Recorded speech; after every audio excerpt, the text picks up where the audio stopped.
सो basically ICSC board class 10th में alpha beta and gamma decay पर question आता है। तो उसके कुछ कॉन्सेप्ट हैं। अगर अल्फ़ा एमिशन होता है, अल्फ़ा एमिशन में जो हमारा एटॉमिक नंबर होता है, एटॉमिक नंबर जिसे हम Z से डिनोट करते हैं, वो लेस या फिर बोल सकते हैं रिड्यूस्ड बाय 2 हो जाता है। एंड जो एटॉमिक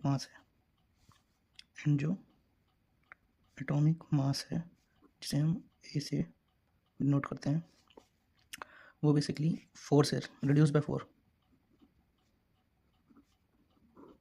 ठीक है, ये चीज़ ध्यान रखेंगे। एंड बीटा एमिशन की जब बात करेंगे, बीटा एमिशन में जो एटॉमिक नंबर होता है,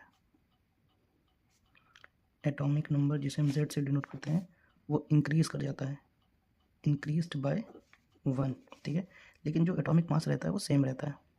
एटॉमिक मास या फिर मास नंबर बोल लेते हैं, वो रिमेन सेम, कोई चेंज नहीं होगा।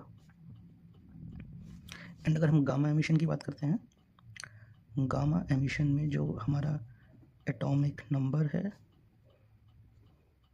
एंड मास नंबर बोल लेते हैं, जिसे मास नंबर या फिर एटॉमिक मास, दोनों ही रिमेन सेम रहते हैं, रिमेन्स सेम, कोई चेंज नहीं होता है। सो बेसिकली हम क्वेश्चन देखेंगे।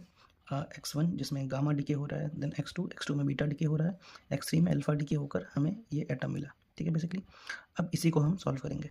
हम रिवर्स ऑर्डर में चलेंगे बेसिक। तो रिवर्स ऑर्डर में सॉल्व करने के लिए जैसे कि x4 इसका एटॉमिक मास 206, एटॉमिक नंबर 82। तो जैसा कि हमें पता है कि अगर हम अल्फ़ा एमिशन होता है, तो अल्फ़ा एमिशन में जो एटॉमिक नंबर है वो 2 से रिड्यूस होता है। सो अगर रिड्यूस हुआ तो 2 ऐड हो जाएगा, दैट मीन्स कितना हो जाएगा, ये 84।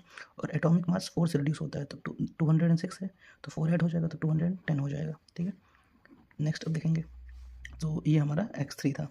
रिवर्स ऑर्डर में चल रहे हैं, तो x3 यहाँ पे हम लिख लेंगे, x3 atomic mass 210, atomic number 84। ठीक है, अब बीटा डीके में जो एटॉमिक नंबर होता है वो 1 से इंक्रीज होता है, दैट मीन्स यहाँ पे रिड्यूस हो जाएगा, यहाँ पे 83 हो जाएगा। मास नंबर में कोई मतलब एटॉमिक नंबर में कोई चेंज नहीं होता, तो x2 यहाँ पे 210 रहेगा। ठीक है, फिर फर्दर अगर हम देखेंगे, रिवर्स ऑर्डर में चल रहे हैं, फिर से ध्यान रखना है ये चीज़, 210 x2 यहाँ पे 83। अब गामा डीके में कोई चेंज नहीं होता है, तो x1 की वैल्यू कितनी आ जाएगी, 83, 210, दैट्स योर आंसर।